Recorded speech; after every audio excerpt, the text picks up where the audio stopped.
Good morning my dear students. आज की class में बेटा जो हमको क्वेश्चन डिस्कस करना है ये प्रीवियस ईयर बोर्ड का क्वेश्चन है। क्वेश्चन कह रहा है बेटा हीलियम नाभिक के कारण उसमें एक एंगस्ट्रॉम की दूरी पर वैद्युत क्षेत्र की तीव्रता की गणना करना है आपको। हीलियम नाभिक के कारण एक एंगस्ट्रॉम की दूरी पर कितना वैद्युत क्षेत्र होगा ये आपको बता रहा है बेटा। तो अगर हम बात करें बेटा हीलियम की, ध्यान समझिए बेटा। हीलियम क्या होता है बेटा? 2H4। हमें ये पता है हीलियम के नाभिक पर दो प्रोटॉन का आवेश होता है पहली बात ये याद रखना बेटा। जो भी आपका अगर कभी तत्वों वाला सवाल आ जाए बेटा, तो जो परमाणु क्रमांक है जो नीचे नंबर लिखा है बेटा वही उसके प्रोटॉन है। तो हीलियम के नाभिक पर कितने प्रोटॉन होंगे बेटा? दो। तो जो हीलियम के नाभिक का अगर मैं आपसे आवेश पूछूं, हीलियम के नाभिक पर आवेश आवेश को बेटा क्यू से दिखाऊंगा। वो किसके बराबर हो जाएगा? 2 इंटू प्रोटॉन। तो दो प्रोटॉन के बराबर है। एक प्रोटॉन का आवेश होता है बेटा 1.6 इंटू 10⁻⁻19। तो आपको वैल्यू आ जाएगी 3.2 इंटू 10⁻⁻19 कूलम। ये आपके पास निकल के आ गया बेटा क्यू।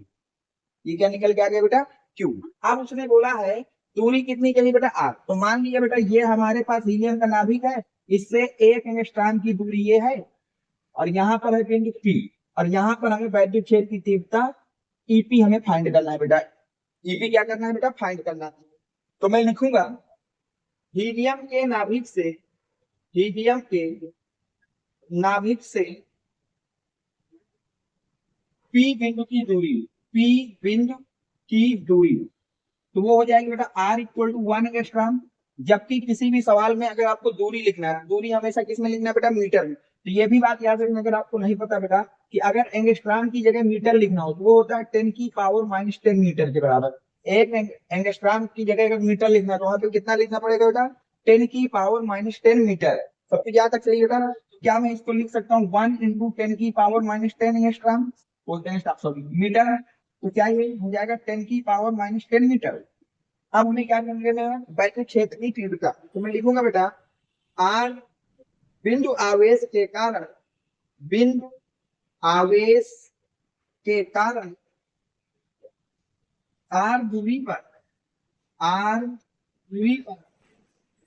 वैद्युत क्षेत्र की तीव्रता के सूत्र से। अब मैं यहाँ पर बेटा सूत्र लगा रहा हूँ, कौन सा? बिंदु आवेश के कारण आर दूरी पर वैद्युत क्षेत्र की तीव्रता। वो सूत्र होता है बेटा E इक्वल टू 1/4πε0 Q/r²। सूत्र लग गया। अब सारी वैल्यू पुट कर देता हूँ बेटा। 1/4πε0 का मान होता है बेटा 9 इंटू 10⁹ क्यू हमने अभी निकाला बेटा 3.2 इंटू 10⁻⁻19। आर कितना बेटा? 10⁻⁻10 का स्क्वायर। देख लीजिए, समझ लीजिए, सब कुछ सही बेटा।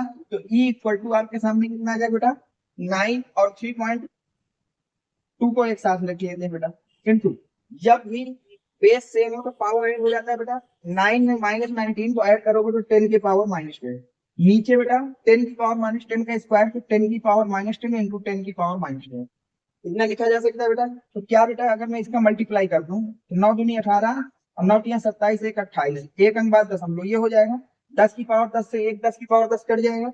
इस वाली पावर को अगर ऊपर ले जाओगे तो माइनस से क्या हो जाएगा बेटा? प्लस का हो जाएगा। तो ई का मान आ गया बेटा 28.8 गुणे 10 की घाते 10।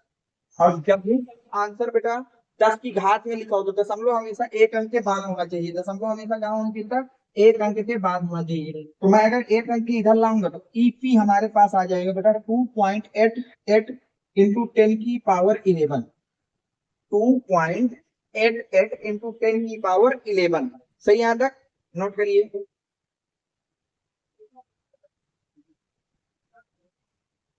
ठीक, ये आपका फाइनल आंसर हो गया। इसे आपका फाइनल क्या होगा बेटा? आंसर।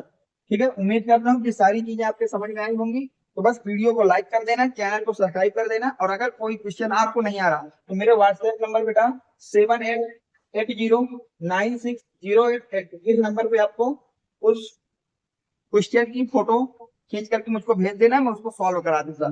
ठीक है, thanks for watching, next video coming soon.